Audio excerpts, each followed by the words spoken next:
He had children with his own grandmother, the sickest family scandal ever revealed in Mississippi. A phrase that alone causes chills and discomfort, but represents a dark reality that occurred in the isolated swamps of Humphreys County, Mississippi, during the 1960s. It was the summer of 1962 when the first rumors about the Caldwell family began to circulate in the small community of Belzoni. Isolated on a swampy property miles from the nearest town, the Caldwells rarely appeared in public, and when they did, they avoided social interactions. Margaret Caldwell, a 58-year-old woman at the time, was the family matriarch. Widowed for more than 2 decades, Margaret lived with her grandson Elijah, 27, who had returned to the family property after his parents died in a car accident in 1957. The property, located in the depths of the swamps, was an almost inaccessible location for visitors, surrounded by murky waters and dense vegetation. The residents of Belzoni noticed something strange every time the family appeared in town to buy supplies. They always seemed nervous, looking over their shoulders as if they had something to hide. Martha Jenkins, owner of the town's only grocery store at that time, reported years later. The true horror of the situation began to unfold when Margaret gave birth to a child at the local hospital in October 1962. For a woman of almost 60, the event would already be extraordinary, but what shocked doctors and nurses was Margaret's absolute refusal to identify the child's father or explain how she had become pregnant at that age. Dr. Howard Reynolds, the physician responsible for the delivery, immediately noticed that something was wrong with the newborn. The child presented significant facial deformities, fused fingers, and an abnormally reduced cranial size, he documented in his confidential report, which would only become public decades later. Local authorities initiated a discreet investigation, fearing the worst. Sheriff James Wilson assigned young Deputy Robert Thompson to monitor the Caldwell property. We received reports from neighbors about screams and strange behaviors. We needed to verify the welfare of the children who supposedly lived there, Wilson explained in an interview given years later. What Thompson discovered during his routine visits to the property gradually built a case that would shock even the most experienced investigators. Margaret lived not only with her grandson Elijah, but also with 3 other children, all presenting deformities similar to the newborn. The older children barely spoke. They had evident motor difficulties and facial features that indicated serious genetic problems, Thompson reported in his personal diary, discovered after his death in 1998. The truth only came to light when one of the children, approximately 5 years old, was hospitalized with severe pneumonia in January 1963. The medical team, upon examining the child, noticed signs of neglect and possible genetic problems consistent with cases of consanguinity. When questioned, Margaret finally broke her silence. She simply said that Elijah was the father of all the children, reported nurse Susan Parker, who was present during the confession. She said it without any emotion, as if she were commenting on the weather. Check if you're already subscribed to this channel. If not, subscribe now to not miss exclusive revelations about the most disturbing family cases in American history that will never be shown in mainstream media. Your place in the community that uncovers society's darkest secrets is guaranteed. Margaret Caldwell's revelation shook not only the small community of Belzoni, but also the entire social services structure of the state of Mississippi. How could such a perverse relationship have remained hidden for so many years? And most importantly, how did the authorities allow 4 children to be born from this forbidden union? To fully understand the Caldwell case, we need to go back to 1957, when Elijah, then 22 years old, returned to the family property after his parents' death. According to local parish records, Elijah had left Belzoni years before to try life in Memphis, Tennessee, but never managed to establish himself due to social adaptation problems. Elijah was always a strange, withdrawn boy, commented Reverend Thomas Williams in his testimony to authorities. When he returned after his parents' death, he seemed even more isolated from the world. Margaret welcomed him as if he were a small child again, not an adult. The Caldwell property, locally known as Devil's Swamp, was practically inaccessible during the rainy seasons. The only dirt road leading to the house would be submerged for months, effectively isolating its residents from the outside world. This geographical condition was crucial in keeping the family's secret for so long, Social worker Jean Roberts, assigned to the case in 1963, described the Caldwell house as a museum of horrors frozen in time. According to her report, the residence had no electricity or running water. The walls were covered with old newspaper clippings and disturbing drawings made by the children. The most shocking thing was the naturalness with which everyone interacted. The children called Margaret Mommy and Elijah Daddy, without any indication that they understood the abnormality of the situation, wrote Roberts. Medical examinations performed on the 4 children, William, 8 years old, Sarah, 7 years old, James, 5 years old, and newborn Thomas, revealed the devastating impact of consanguinity on their health. All presented microcephaly to varying degrees, congenital heart problems, and significant intellectual disability. Dr. Lawrence Peterson, a geneticist consulted by the authorities, explained that the children's problems were consistent with the accumulation of deleterious recessive genes, typical of consanguineous relationships.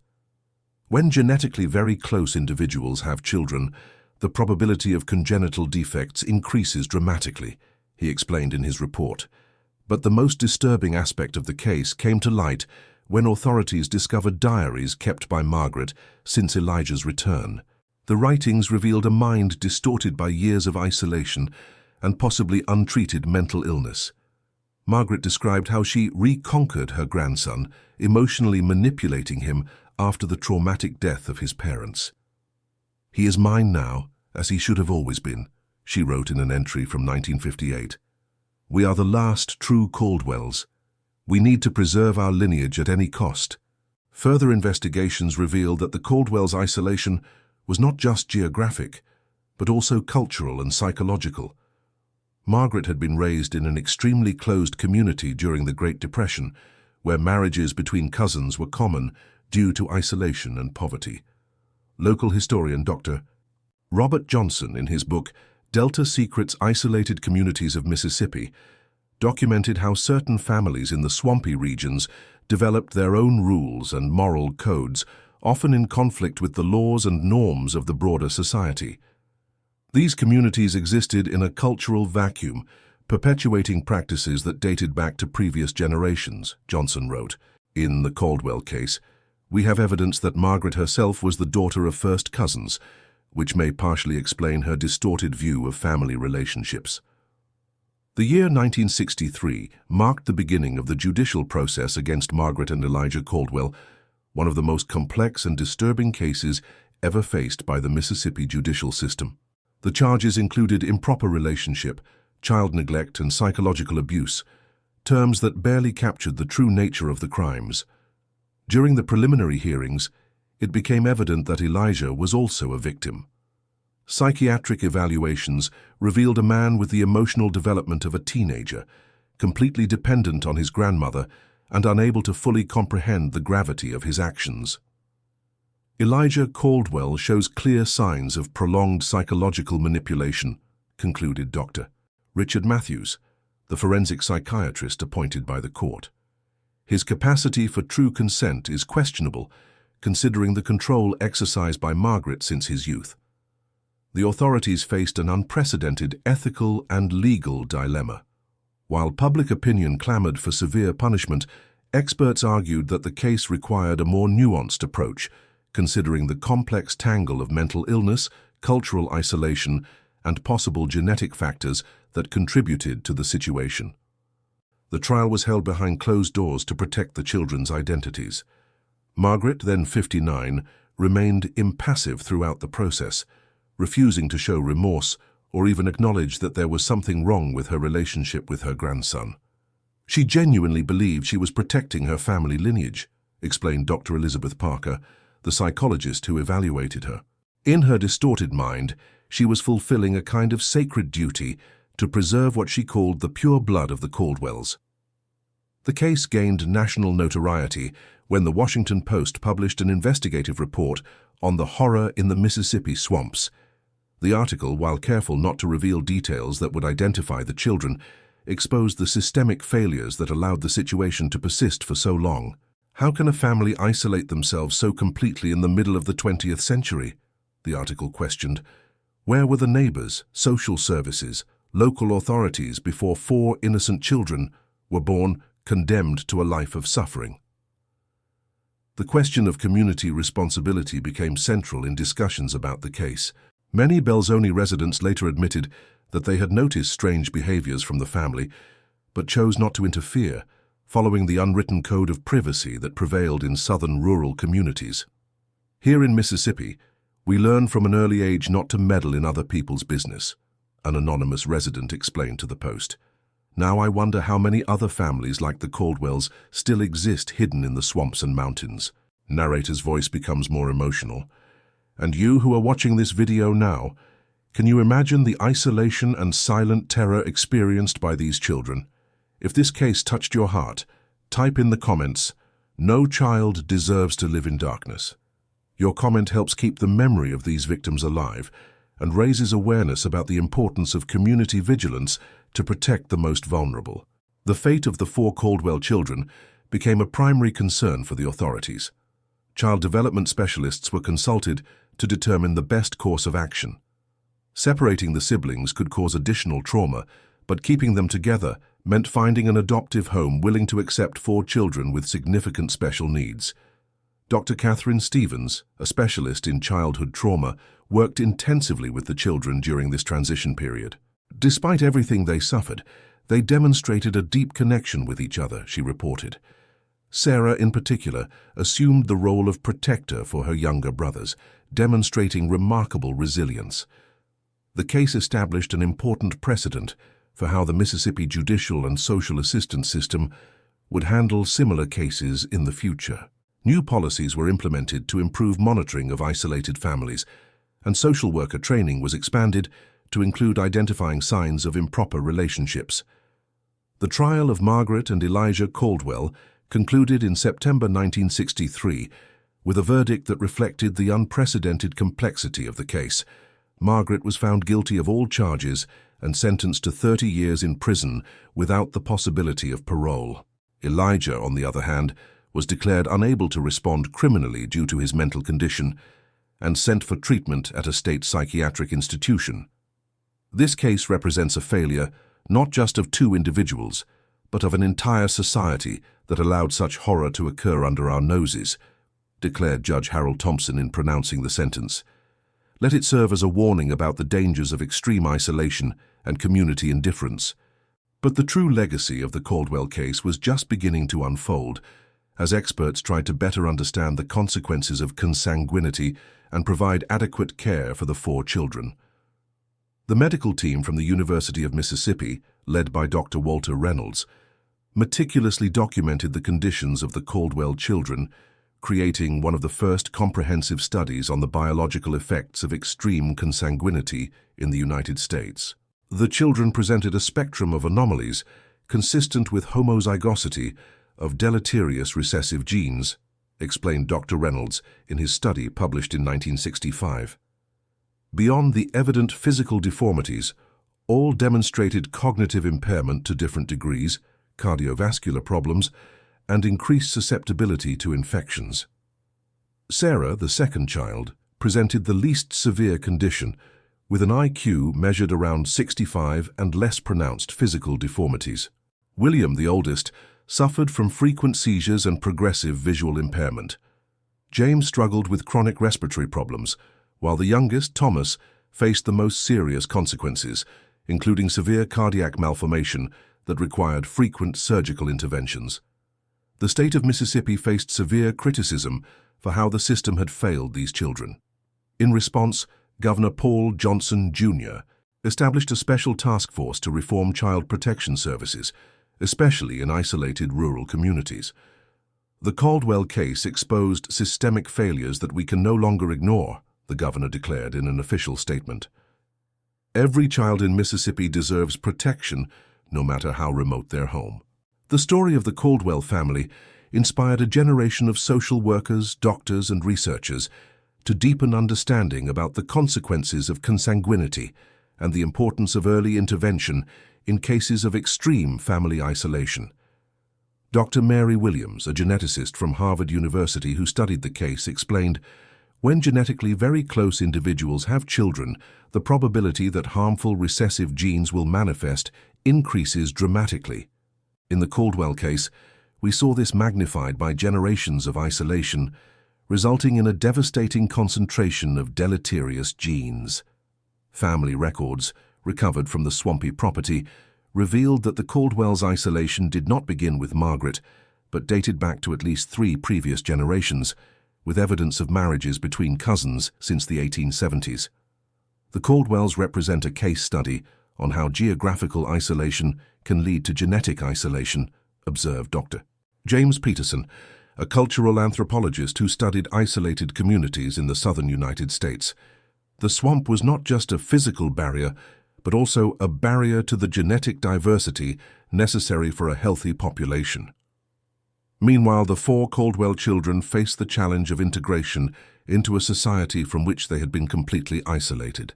After months in temporary homes, they were finally adopted by 2 different families, William and Sarah by a couple of teachers from Jackson, and James and Thomas by a family of doctors from Memphis.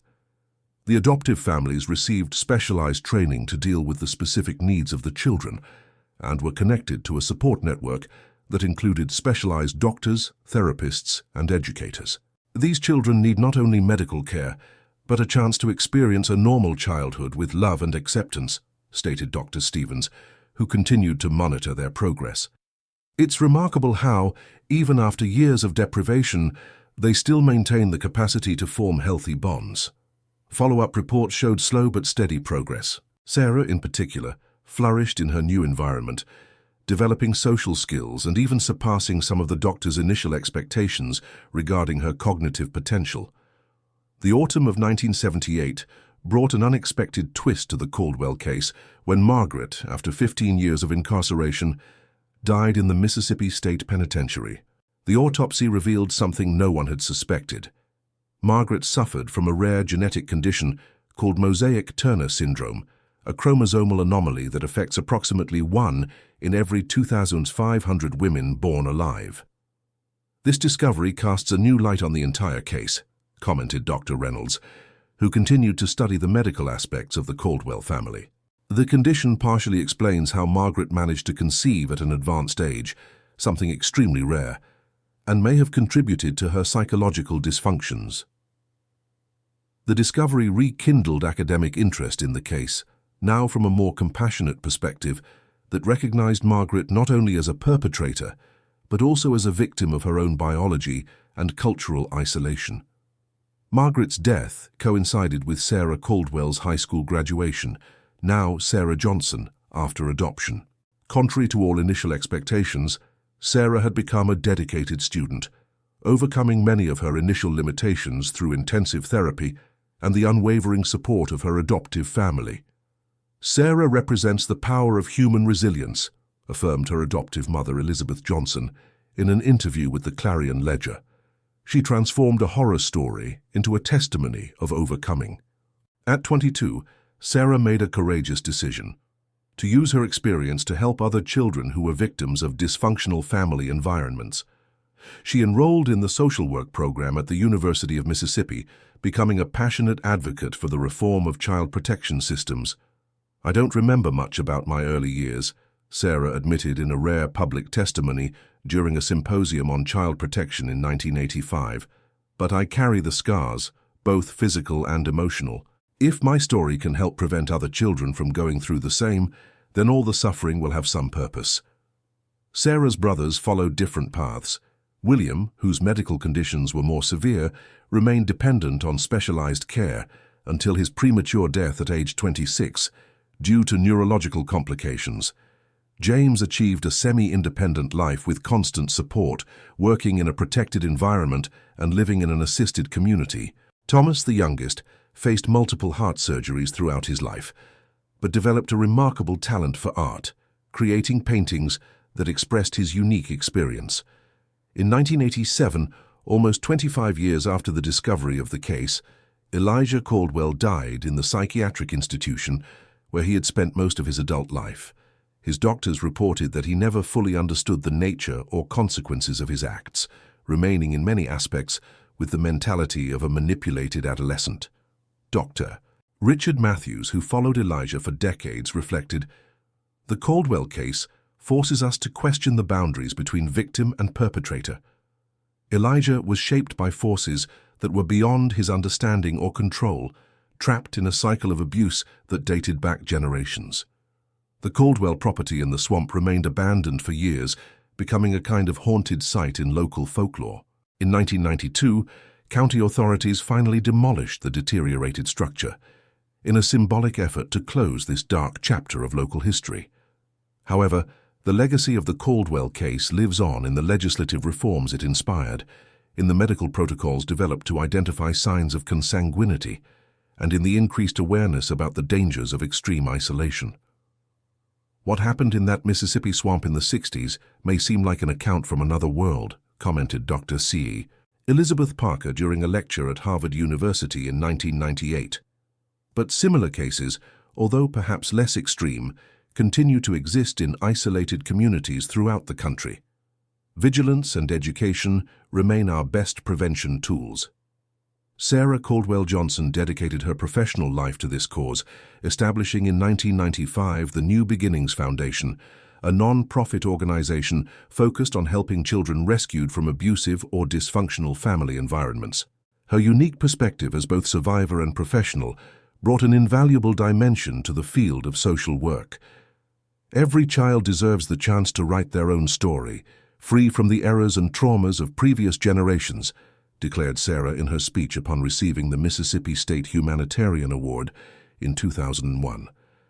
We are not defined by our past or our genetics, but by the choices we make when we finally gain the freedom to choose. The Caldwell case, with all its horror and tragedy, eventually generated something positive: a deeper understanding of the effects of consanguinity, significant reforms in child protection systems, and through Sarah, a powerful voice for those who cannot speak for themselves. If you watched until here, it's because you like this story. Leave a comment saying, "I watched until here," so I can get to know you and know who really likes the stories on this channel. Don't forget to subscribe to access more exclusive cases like this. Take a moment to like this video and share it with someone you know would also be interested in this impressive story. Each subscription, like, and share helps us continue to reveal these obscure secrets of American history that deserve to be told.